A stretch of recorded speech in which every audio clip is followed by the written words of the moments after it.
Bahrain security forces fired tear gas and rubber bullets to disperse anti-government protesters early this week in advance of plans to stage major rallies and bring the Arab reform wave to the Gulf for the first time.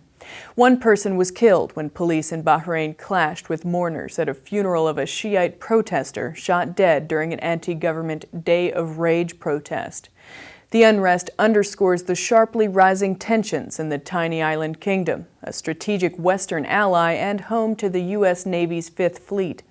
Social media sites have been flooded with calls by an array of political youth groups, rights activists, and others to join demonstrations on the anniversary of the country's 2002 constitution that brought pro-democracy reforms, such as an elected parliament.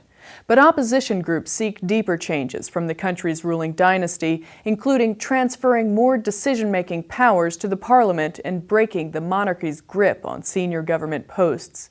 Bahrain's majority Shiites, about 70% of the population, have long complained of systemic discrimination by the Sunni rulers.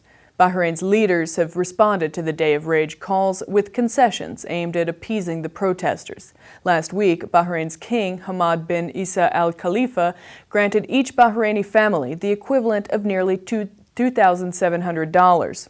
In an open letter to the king, the independent Bahrain Center for Human Rights set high demands for reforms. The list includes dismantling the security forces, prosecution of state officials for abuses, and the release of 450 jailed activists, religious leaders, and others. Amnesty International's Philip Luther said, quote, "Bahrain is at a crossroads when it comes to human rights. Many of the advances made during the last 10 years are in danger of being eroded by the increasing reports of torture and other ill treatment against political activists held in prison and the government's failure to ensure they are independently investigated."